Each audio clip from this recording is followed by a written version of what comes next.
Hola, hola, Dios les bendiga, espero se encuentren súper bien. Mi nombre es Gen y comparto temas de interés a la luz de la palabra de Dios. Si eres nuevo en el canal, te invito a suscribirte y activar la campanita de notificaciones para que no te pierdas ningún video. Y hoy llegamos a la segunda parte de nuestro estudio de Romanos capítulo 9 y vamos entonces a estar hablando acerca de Israel. Les había dicho en el video anterior acerca de este mismo estudio que el pueblo de Israel es el pueblo escogido de Dios, aunque en la realidad pareciera que Dios se ha olvidado de Israel. No es cierto, Dios todavía está tratando con Israel y eso es lo que Pablo está hablando en estos capítulos 9, 10 y 11. Hoy llegamos, como les digo, a la segunda parte del capítulo 9. Los capítulos 9, 10 y 11 son un paréntesis que Pablo está haciendo para detenerse a hablar acerca de la nación de Israel, específicamente de su situación pasada, que es este capítulo 9, presente capítulo 10 y futuro capítulo 11. Si aún no has visto la primera parte de este capítulo 9, te voy a dejar en la cajita de descripción el enlace para que puedas primero ver ese video y luego vuelvas a este. Así que busca tu Biblia y empezamos.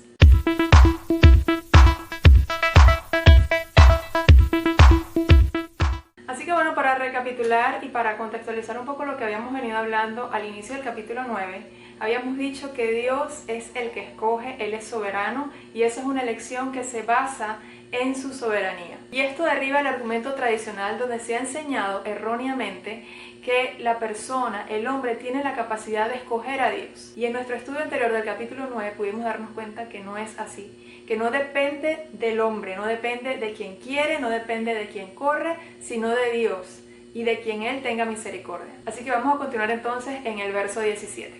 Porque la Escritura dice a Faraón: para esto mismo te he levantado, para mostrar en ti mi poder y para que mi nombre sea anunciado por toda la tierra. El Señor nos quiere dejar ver a través del apóstol Pablo que Él usó a Faraón, porque hay dos maneras en las cuales el Señor se glorifica a sí mismo. El Señor puede glorificarse a sí mismo mostrando misericordia, pero también endureciendo el corazón del hombre.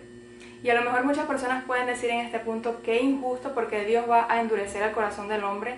Entonces con esto el Señor solamente está condenando al hombre y escoge también a las personas que van a ir al infierno, es decir, para condenación. Pero ¿es esto cierto? No, porque el hombre por naturaleza, las personas que nacen aquí en esta tierra, vienen con la carga del pecado, vienen contaminados con esa maldición del pecado. Muchas personas al leer la historia pueden decir entonces que Dios obligó a Faraón a que su corazón se endureciera, pero resulta que el corazón de Faraón no era bueno, no era noble, no era perfecto. El corazón de Faraón era malvado, era perverso, como también lo era nuestro corazón antes de recibir al Señor. No hay diferencia realmente. Entonces no piensen en este punto que el Señor obligó a Faraón a endurecer su corazón, como que fuese al contrario de la naturaleza buena de Faraón. En realidad no es así. El Señor solamente hizo que el corazón de Faraón siguiera su inclinación natural. Y la palabra nos puede mostrar eso con múltiples versículos donde podemos ver que Faraón endureció su corazón. Y dice textualmente, Faraón endureció su corazón. Ahorita vamos a ver uno. Y también vemos versículos donde la palabra nos dice que Él, el Señor, endureció el corazón de Faraón. En el libro de Éxodo capítulo 8, versículo 15, podemos ver que dice la palabra: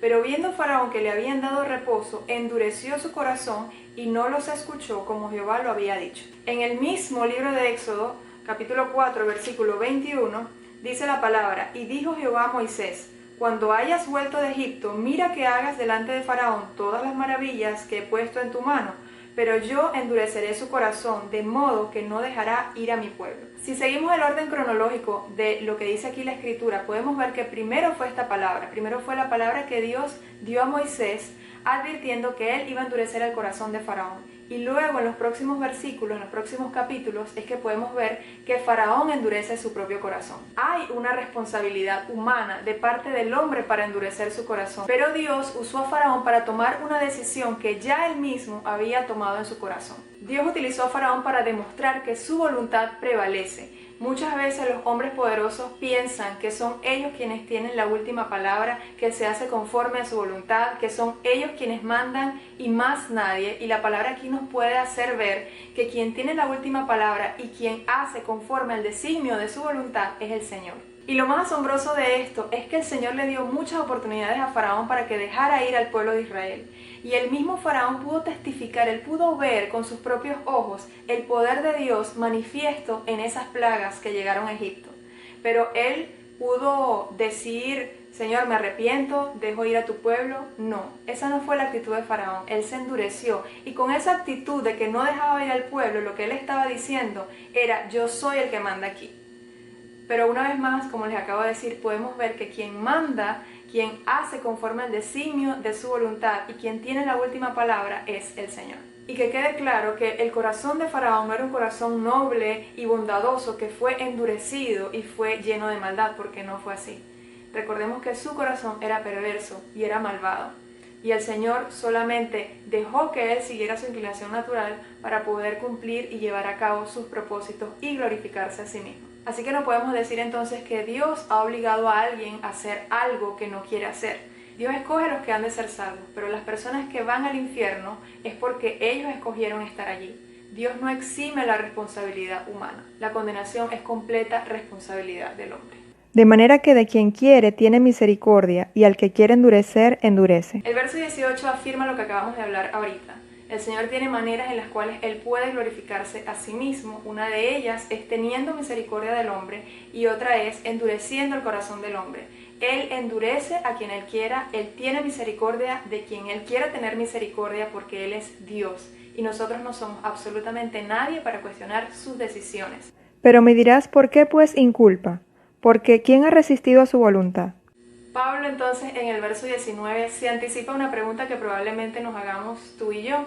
Entonces, ¿por qué el Señor inculpa del pecado? ¿Por qué si Él hace conforme al designio de su voluntad? Porque hay personas que Él escoge para mostrar su misericordia y porque hay otras que Él endurece y que a la final terminan en condenación. Entonces, ¿por qué Él nos va a culpar de pecado si eso es su voluntad?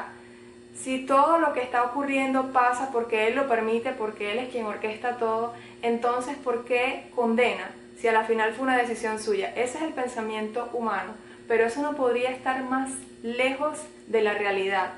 Nosotros tenemos la manera de tratar de humanizar a Dios conforme a nuestros estándares, pero realmente no hay injusticia en Dios. ¿Y por qué les digo esto? Porque el Señor es justo en todas sus decisiones. Nosotros por naturaleza somos pecadores. La naturaleza del hombre es constantemente el mal. Eso lo podemos ver en el mismo capítulo de Romanos, creo que en la parte donde habla acerca de la culpabilidad del hombre, en el capítulo 1, y ahí podemos ver la depravación humana. Entonces, si el corazón del hombre es pecaminoso en extremo, ¿cómo nosotros podemos pensar que eso fue culpa de Dios, que Dios nos está condenando? Realmente no, todo lo contrario. El Señor ha sido demasiado misericordioso al mostrar su amor, su benevolencia, su misericordia con tan solo uno de nosotros. Él pudo haber permitido que el mundo se perdiera, pero Él ha rescatado a un remanente para glorificarse, para mostrar su bondad. Ningún hombre condenado podrá decir aquel día: no es mi culpa, es culpa de Dios quien no me escogió. Eso no podría ser más falso y más lejos de la realidad. Dios no te exime de tu responsabilidad. Así que todo hombre que sea condenado va a ser responsable completamente de su condenación. Mas antes, oh hombre, ¿quién eres tú para que alterques con Dios? ¿Dirá el vaso de barro al que lo formó, ¿por qué me has hecho así? El verso 20 recalca lo irreverente que es la pregunta que encontramos en el verso 19 cuando dice: ¿por qué entonces Dios inculpa de pecado? ¿Por qué? Dios mío, como dice ahí el apóstol Pablo, ¿quién eres tú? O sea, si nos ponemos a pensar de dónde nosotros venimos del polvo de la tierra, somos imagen, somos criatura de Dios. ¿Quiénes somos nosotros para cuestionar a Dios? Dios no tiene que pasarnos un informe de todo lo que ha hecho, ni rendirnos cuentas, porque Él no tiene por qué agradar al hombre. Nosotros fuimos hechos a su imagen y semejanza, pero lamentablemente muchas veces el hombre quiere convertir a Dios a su imagen y semejanza. Si Dios dice que Él elige a los que son salvos y al mismo tiempo dice que Él no elige a los que serán condenados, sino que ellos mismos son responsables de ser condenados, ¿quiénes somos nosotros para altercar contra Dios? ¿Quiénes somos nosotros para cuestionarle? Nadie.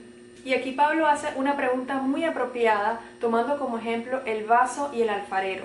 ¿Dirá el vaso de barro al que lo hizo, es decir, al alfarero: ¿por qué me has hecho así? ¿Acaso Él no tiene potestad sobre la obra que ha hecho?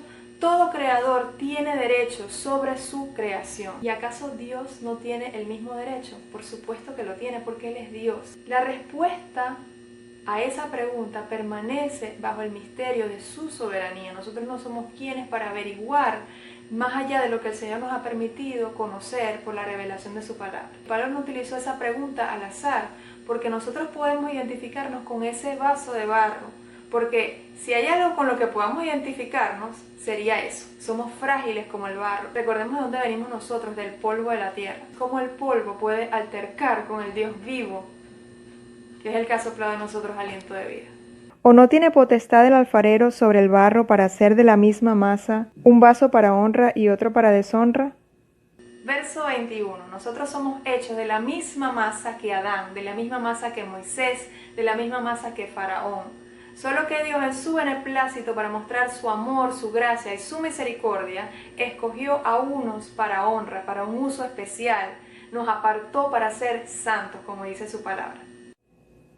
¿Y qué si Dios, queriendo mostrar su ira y hacer notorio su poder, soportó con mucha paciencia los vasos de ira preparados para destrucción, y para hacer notorias las riquezas de su gloria las mostró para con los vasos de misericordia que Él preparó de antemano para gloria?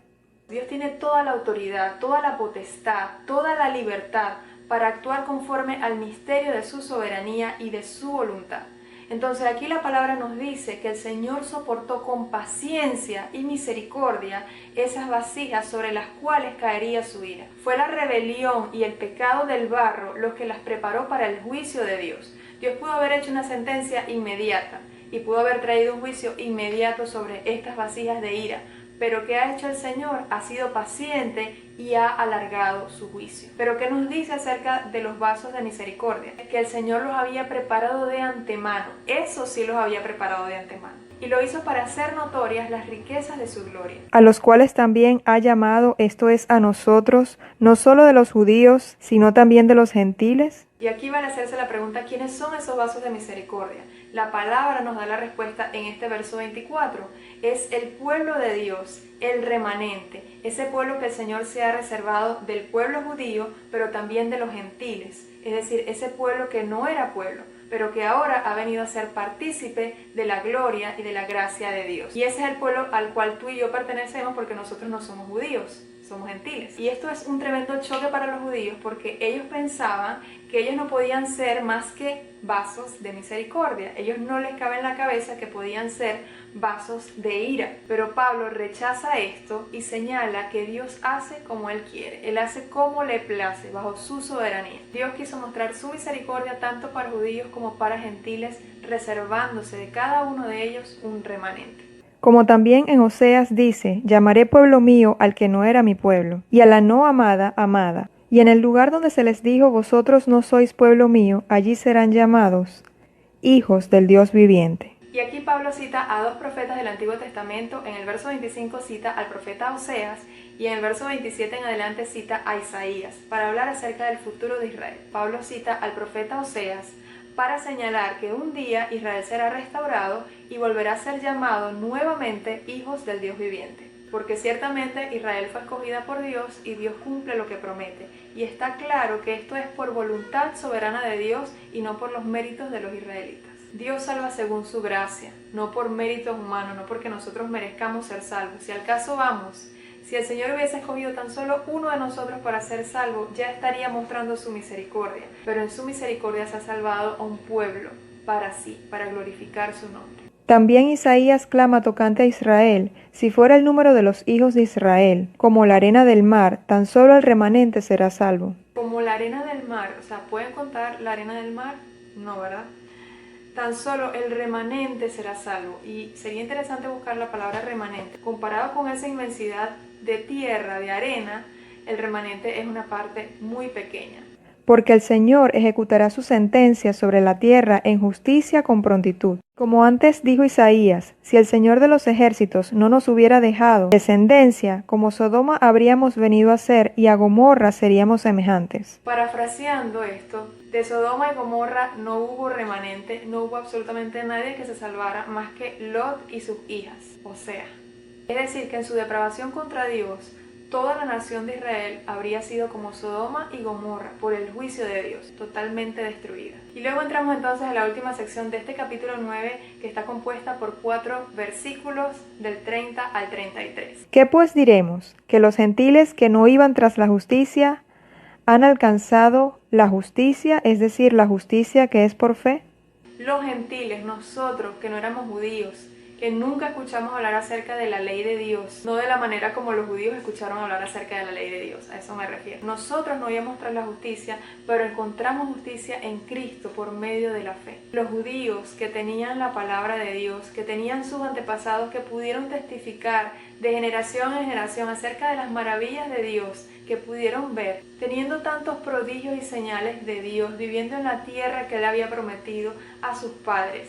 Ellos no tuvieron fe. Iban siguiendo sus obras, iban siguiendo su propia justicia. Y ya pudimos ver en los 3 primeros capítulos de nuestro estudio de Romanos que por las obras de la ley ninguno será justificado, más bien será condenado. Y el pueblo judío ha escogido la ley para ser justificado ante Dios y tan solo está siendo condenado. Pues tropezaron en la piedra de tropiezo. Como está escrito, he aquí pongo en Sión piedra de tropiezo y roca de caída, y el que creyere en él no será avergonzado. Tropezaron en la piedra de tropiezo. ¿Por qué? Porque Cristo es la piedra, es la roca inconmovible de nuestra salvación. Para nosotros quienes hemos creído en Él es nuestra roca segura, pero para los judíos es tropezadero. Ellos han tropezado con Cristo. Pablo aquí muestra que Israel es responsable de su condición presente. Y esto en lo absoluto contradice todo lo que Pablo ha venido diciendo hasta ahora. Al contrario, él está mostrando el otro lado de la moneda, el lado de la responsabilidad humana, el lugar de la elección soberana de Dios. Si tú has creído en Cristo, no serás avergonzado. El pueblo de Israel actualmente ha rechazado al Mesías, no cree en que Él es el Hijo de Dios. De hecho, ellos mismos, el mismo pueblo de Israel, crucificó a Cristo Jesús. Y como veremos en los próximos capítulos de Romanos, su corazón ha sido endurecido, pero llegará el momento cuando el Señor quite ese endurecimiento de sus corazones y ellos puedan reconocer a Cristo Jesús como el Mesías. Y eso será maravilloso. Y qué alegría y qué gozo saber que esa palabra se cumplirá en el pueblo escogido de Dios, Israel. Gracias por acompañarme a lo largo de este estudio. Espero que haya sido de edificación a tu vida y hayas podido recibir nuevas enseñanzas en la palabra de Dios y que puedas atesorarlas en tu corazón. Espero puedas acompañarme la próxima semana en el estudio del capítulo 10, donde seguiremos hablando acerca de la nación de Israel y su condición presente. Mi nombre es Gen y nos vemos en nuestro próximo video. Bendiciones, chao.